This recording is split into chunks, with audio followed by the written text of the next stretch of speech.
Muck Sleepover. Adapted by Kiki Thorpe. Based on the teleplay by Ben Randall. Late one afternoon, Wendy, Muck, and Rolly were hard at work. They were making a path through Farmer Pickles' field.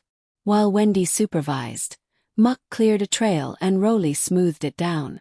Farmer Pickles and Travis stopped to say goodbye. "Goodness," said Wendy. "Is it time to go home already?"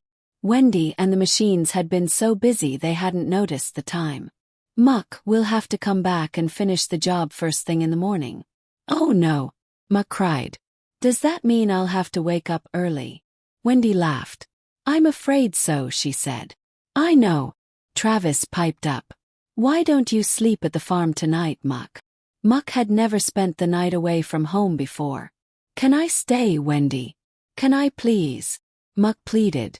"It's all right with me," said Farmer Pickles. "If it's all right with you." "Well, okay," said Wendy. "Remember to behave yourself, Muck." I will," Muck promised. "Hooray!" Travis and Muck cheered. "Bye, everyone," Wendy said, climbing aboard Rolly. "Sleep well." Later that evening, Muck and Travis settled down in the shed. "This is exciting," Muck said. "I've never slept in the country before." "Is it different from sleeping in town?"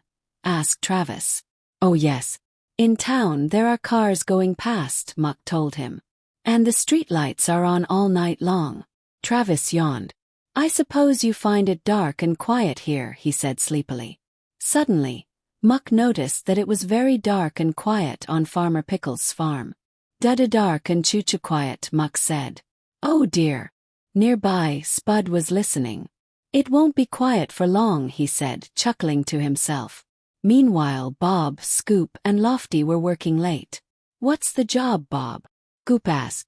"We have to put some safety lights inside this tunnel," Bob said. "Why do we have to do the job at night?"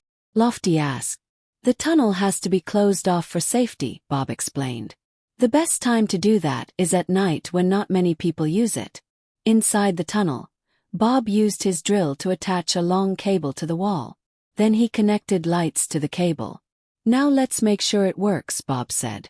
He checked the fuse box to make sure everything was safe. Then he flipped a switch, and bright light filled the tunnel. "Hooray!" the machines cried. Just then they heard a strange noise. "Hoot! Hoot! That sounds like an owl," Bob said. "What's it doing in here?" "Moo!" Pilchard dashed off to find the owl. "Come back, Pilchard," Bob called. But she was already gone. "I'd better go after her," Bob said. Back at Farmer Pickles' farm, Muck was wide awake. Suddenly a twig snapped. And then another. "What was that, Travis?" Muck asked. "Azzzzzzzzzz," Travis replied, fast asleep. "Ha ho ho." Spud giggled to himself. He was having fun teasing Muck. Spud made a spooky noise. "Hoo! It's just the wind," Muck said nervously. "Whack!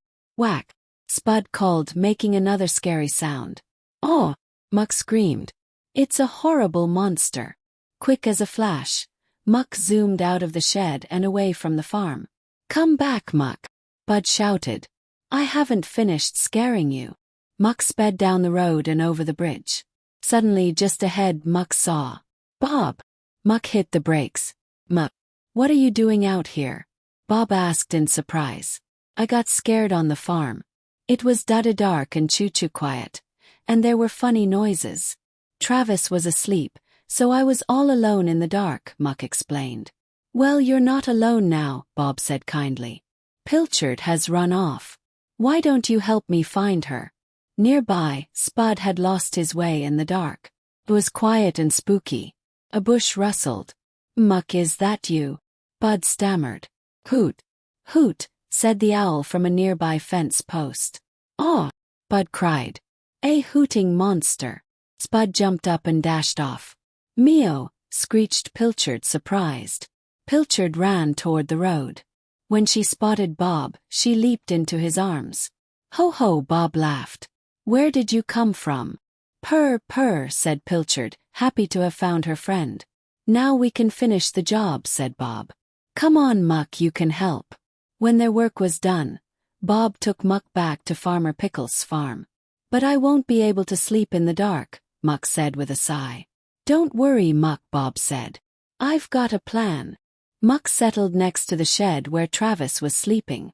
Good night, Muck, said Scoop and Lofty. Night, everyone, Muck said, sounding a little confused. Then Bob pushed a button. The work lights came on, lighting up the shed as bright as day. Now there's no reason to be afraid of the dark, laughed Bob. And in no time at all, Muck fell fast asleep. Then,